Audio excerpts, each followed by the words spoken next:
your overarching thoughts about the caliber of football that we have seen in year one and how much better it's going to be in year two, given that everybody knows what the job is now for the most part, and everybody understands how the cadence of the season is going to go.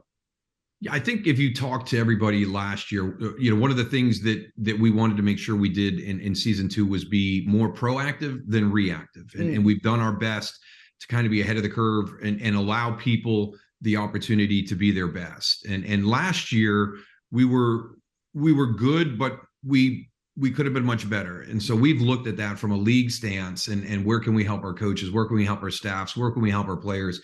And just getting them in, getting them comfortable. I think the expansion into the different hubs is going to be a huge positive for us. Not only from the fans' perspective, you mentioned all the different production elements that we had with the broadcast, double sky cams coming in from the defensive side, drones.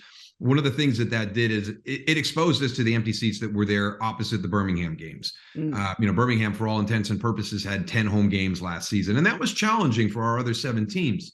But the hard thing was for a viewer was to see the empty seats. So getting into the 4 hubs, building that excitement there, we're going to minimize the number of games where we don't have that home team feel in that stadium. So that's going to be one of the great things that we want to do there.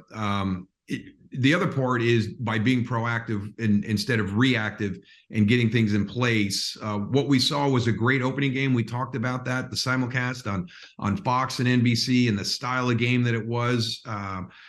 After that, I really feel like we took a little bit of a dip.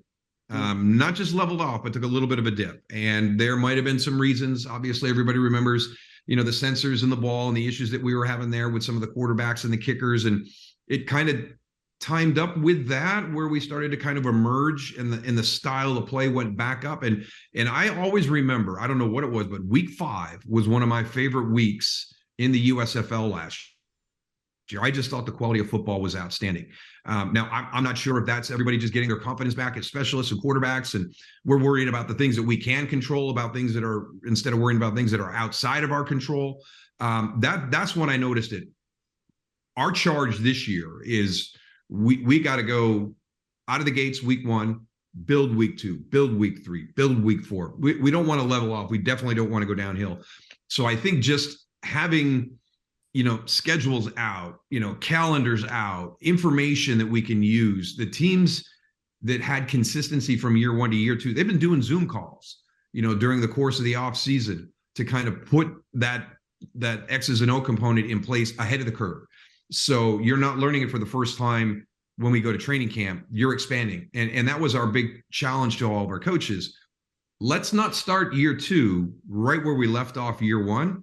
Let's be a lot further down the road. Let's make sure we're engaging our guys in the offseason, getting them comfortable. Zach Woodfin has been doing workouts down in Birmingham with some of the guys that are there local. Some of the guys have been coming in. So we're really starting to become kind of that year-round professional league with different opportunities for our guys, from the Zoom calls with their coordinators and position coaches, a strength and performance program down in Birmingham. So things that we didn't even have last year. At this time, we didn't even have rosters, right? We haven't even done our draft yet. So we didn't even have rosters at this point last year. So when you think of where we're at now compared to where we were last year, I don't see anything but great things happening. And again, it all comes down to our head coaches. Those are the key components to what we do on the football field. Number one, we've got to get that talent and assemble it. But those coaches, the people that we bring them in because of who they are, the networks they have, and the ability for them to find the staffs that they know are going to be loaded with teachers. And that's what we need, not just coaches, but coaches who can teach and build that passion for the game, build that camaraderie within the locker room.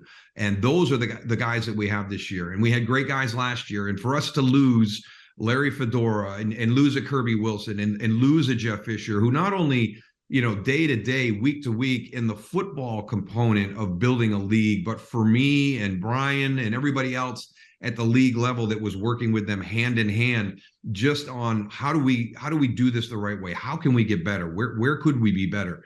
When you talk about a guy like Jeff Fisher, who's done it for so long, I mean, he was a wealth of information for us. So those 3 guys, just in 1 year, the impact that they made, and it was sad to see them go. We were all disappointed when they gave us the news that they were going to have to leave. And for us to be able to go out and bring in John DeFilippo and bring in Ray Horton and bring in Mike Nolan, to be able to replace the 3 guys we lost with those caliber of coaches.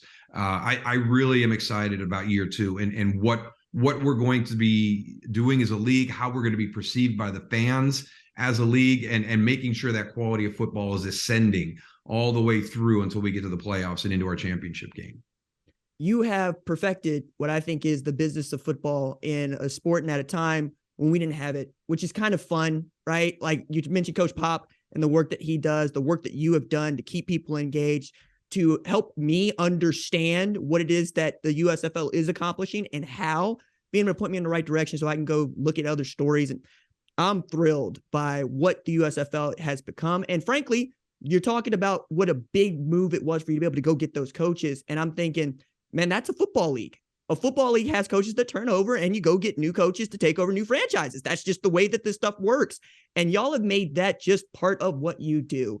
Daryl, I'm very excited about the USFL. I'm excited to be talking about football in April, May, and June and into the 4th of July. So I appreciate you taking time to speak with us here on the #1 college football show about the USFL. And I look forward to seeing and interacting with you all throughout the season.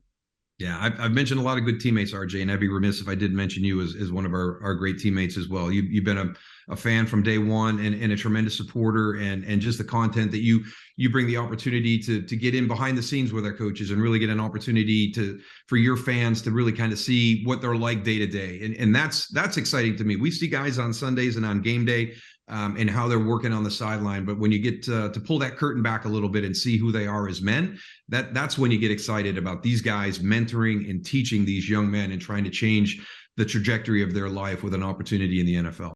Thank you for watching the #1 college football show. Please remember to subscribe to the channel and like this video so that you don't miss any of the best college football coverage in America.